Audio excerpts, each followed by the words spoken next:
Do you know the difference between System 1 and System 2 type thinking? The Nobel Prize winning psychologist and economist Daniel Kahneman differentiated the two systems of thinking as follows. System 1 operates automatically and quickly with little to no effort and no sense of voluntary control, so a very automatic type of thinking, whereas System 2 allocates attention to effortful mental activities that demand it, including complex computations. So we might know that as a more complex calculation and looking beyond what we see automatically in a chess position.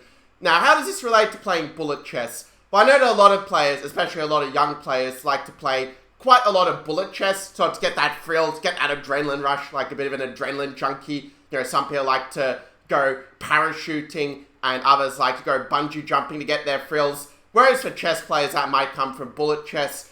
However, there are some dangers to your improvement if you play too much bullet and get too addicted to it as such.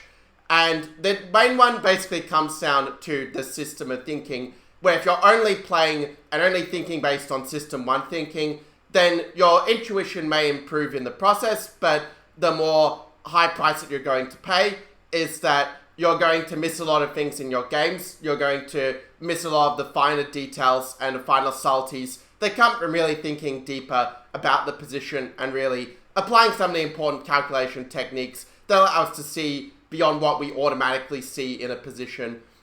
As a demonstration of that, I have this really awesome game to show you between Vishy Anand against Jan Timman, where Timman in this game basically, and okay, it's true that this is a bit of an oversimplification, but it was sort of playing a lot more a kind of System 1 based thinking, playing a lot of very natural moves that just kind of looked good and sort of based on his feel as a grandmaster, whereas Anand was able to apply the System 2 thinking and go a lot deeper in the position, and that's what allowed him to get a very quick win in this game at Alekhine Memorial 1992.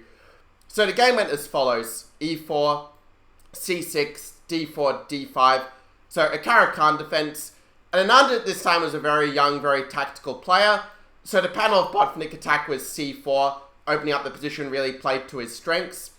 After knight f6, knight to c3, I'm just going through the opening rather quickly. I'll point out knight c6 is sort of the critical move these days for black. But Timman played the sort of old main line with e6, knight to f3, bishop to e7, and now white exchanged on d5 with captures on d5 and knight captures on d5. And then white in turn put his bishop on c4, where we see that white has an isolated pawn, and therefore white wants to put a lot of pressure with his pieces against the d5 knight that is blockading the pawn. So castles, castles, knight c6, rook to e1 was played. And now I don't necessarily agree with the move that Timman played, even though it's the second most common move. And get the move of bishop to f6, and playing to put a lot of pressure against the isolated pawn would be the correct approach. And yeah, the bishop on c8 is a little bit passive, but you can bring it to b7. And with that fianchetto, you will keep a good grip over both the key d5 and d4 squares.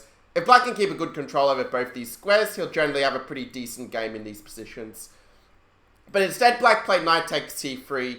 And to me, that's kind of a System 1 move in that when you make these kind of exchanges, it's something I see quite a lot at club level, where players will sort of make a trade of a piece for piece, like a knight for a knight or a pawn for a pawn, without really thinking about it, saying, well, it's a knight for a knight, so it's the same piece. But what you might notice here is that the white pawn structure has improved quite a lot. That d pawn is no longer isolated, it's defended by this c pawn, and that gives white a free hand to go for the attack against the black king. So after b6, white played the move bishop to d3, realizing that this is now a better diagonal for the bishop to attack the king. And after bishop b7, this is where I give you the first chance to apply your System 2 based thinking. So that is not just to play the first move that comes to mind, but to actually pause the video and see if you can come up with the move that Anand played in this position with white to play.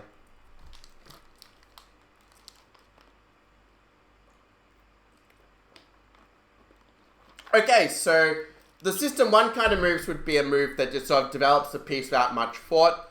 For example, a move like, say, Queen e2 or Bishop d2 might be the sort of moves that first came to your mind. Then as you thought about it a bit more, you might have seen the idea of Queen c2, and seen it because the black knight, there isn't a black knight defending f6, that black is forced to weaken his structure in some way, and, you know, if g6, then we can develop our bishop with tempo. And that looks like quite a nice initiative, and, you know, white probably does have a little bit of a pull here. But it's not that easy to continue the attack on the king. To be fair, one idea at I'm seeing these positions is to play h4 and h5, trying to use that g6 pawn as a hook and get the attack going in this way. But Anand realized he could actually play this h-pawn advance immediately with the move h4.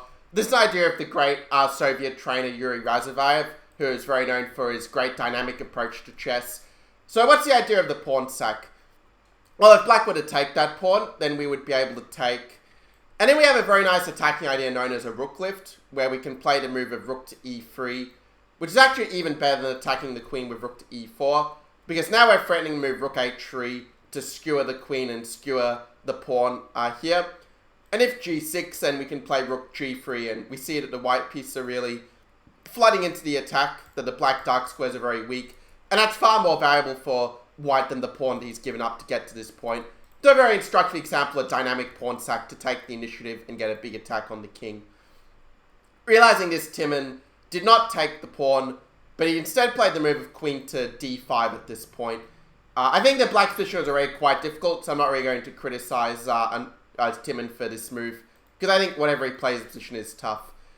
And now it would have been interesting to go knight g5 and try to go for an attack on this pawn. It would be a pretty cool idea.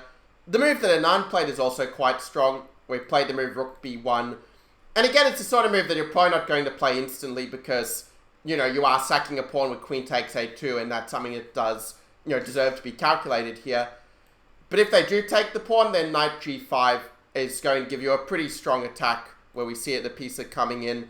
And it's not so easy for black to defend himself in that if he does play bishop takes g5, well, then you can take back in a lot of different ways, but even after bishop takes, we see that it's very easy for white to bring more pieces into the attack, whereas the black king is only covered by pawns, which is not a really great defense against this many pieces coming in with such speed and such force. So Timon played the move rook ac8.